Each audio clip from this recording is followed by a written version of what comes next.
It's another day at the Marshall Arena for BetVictor Championship League Snooker. Phil Yates, our commentator, is with me to look ahead to today's action. But before we do that, a quick recap of yesterday, Phil. You obviously did all 6 matches in the commentary box for us, and Ken Doherty sprung a surprise, knocking out Neil Robertson, among others, on the way. Well, he's 51 now, Ken, former world champion, although it was 23 years ago. He's got a 2-year card because of his phenomenal career achievements. And I think today he proved why he should have had the card, because he's still competitive. To beat Neil Robertson and then go on to win the group, I think it's a great achievement for him. He won his first match in the BetVictor European Masters last week. Now he's through in this into the last 32, so good on Ken, congratulations. Neil wasn't bad, was he? He was maybe a little bit slow to start, but he made 3 very good centuries today, but still had to settle for second. Well, if you think about it, making 3 centuries in a group is a phenomenal achievement. He did the same thing in the Championship League just after lockdown, finished 3rd in that group. Yesterday he made 3, again, finishing off with a century against Andrew Higginson to nail down second place.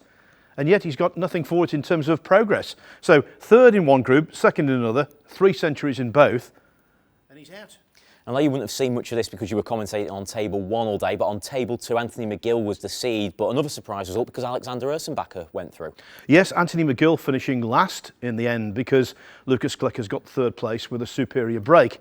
And so McGill becomes only the 2nd player so far who's a top seed to finish bottom of the group, the other one being Michael Holt. That was a real surprise because, of course, it was only a month or so ago when McGill played brilliantly to reach the semi-final of the World Championship and came within a frame, within a few balls actually, of making the final. Absolutely. Well, let's look ahead to today's play then. Starting on table 1, Mark Allen is the seed, Jamie Wilson, Billy Castle and Lu Honghao also in the group.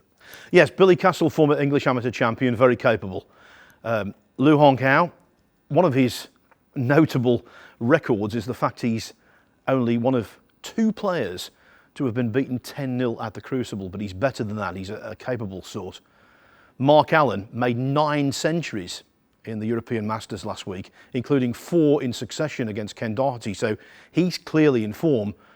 I'm really looking forward to seeing Jamie Wilson. He's a 16-year-old who came through the Q School. I've never seen him play before. I wish him all the best, and I hope he doesn't freeze on the big occasion. I'm sure he won't.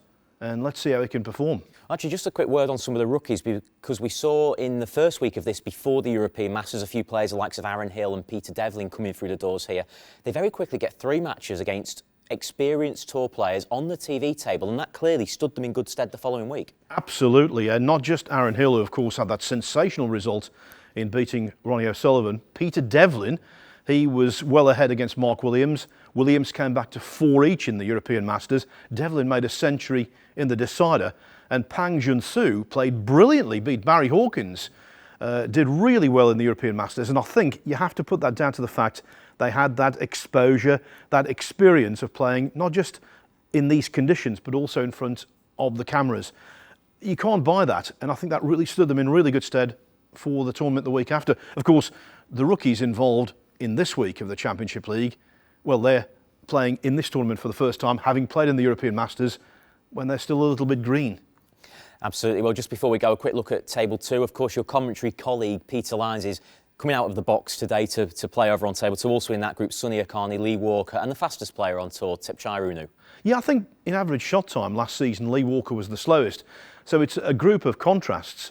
I'd like to see Peter do well. We've been laughing and joking, about how he's going to perform. Of course, he was, as you say, in the commentary box for 6 matches yesterday, so his practice was seriously curtailed. But I think he could do something. Obviously, Thepchai, you would have to regard him as the favourite because when he's playing well, he's inspirational. And I think these kind of short matches might well suit him.